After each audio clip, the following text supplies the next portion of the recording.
Idi Amin Dada Pirezidaantii Ugaandaa.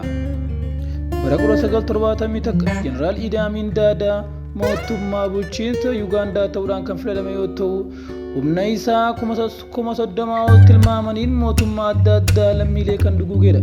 Bara 1972 lammiilee Hindii fi Paakistaan hunda ari'uun baasii waraanaa dabaluu wajjin kufaatii dinagdee biyyattii kan fidedha jedhamee kan beekamudha. Bara 1979 mootummaa shororkeessummaa isaa kan xumure yoo ta'u, baqattoota Ugaandaa fi lammiilee Taanzaaniyaa magaalaa guddoo Kampaalaa to'achuun Amiin akka baqatu kan taasisanidha.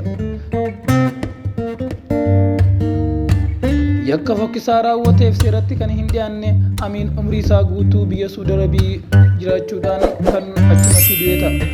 Idi Amin Dada haadha isaa bara 1925 kaaba dhiyaa Ugaandaa magaalaa Koboko keessatti kan dhalate yoo ta'u, haadha isaa Lubbaaraa fi abbaa isaa Kawakaa irraa kan dhalatedha.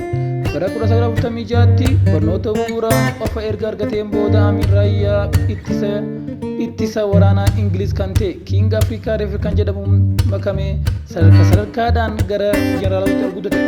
Bara 1949 finciltoota shiftaa loluuf gara Somaaliyaatti kan bobbaafame yoo ta'u, fincilli Maammoo Keeniyaa keessattis ukkaamee ture.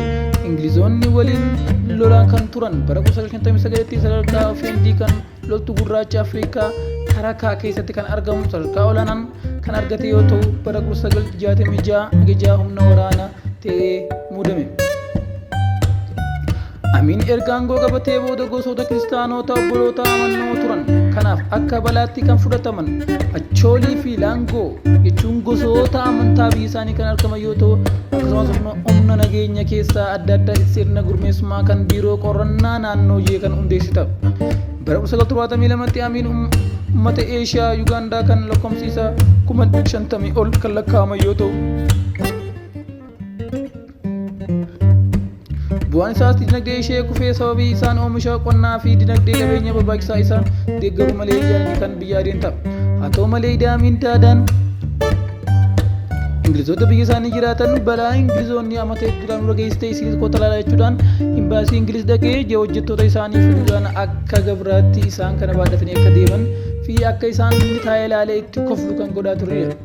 Jecha kanas mootummaan Ingiliz akka baay'ee itti mufateedhaan isa kan akkamitti angorraa akka buusnu jedhanii isa dhiibbaa irratti himaa turan. Haa ta'u malee pirezidaantii Taanzaaniyaan eerarree hojiidhaan dhiibbaan dhufeedhaan akka inni biyya ari'amu ta'e Ingilizitti aangoo isaa qabatee ta'a.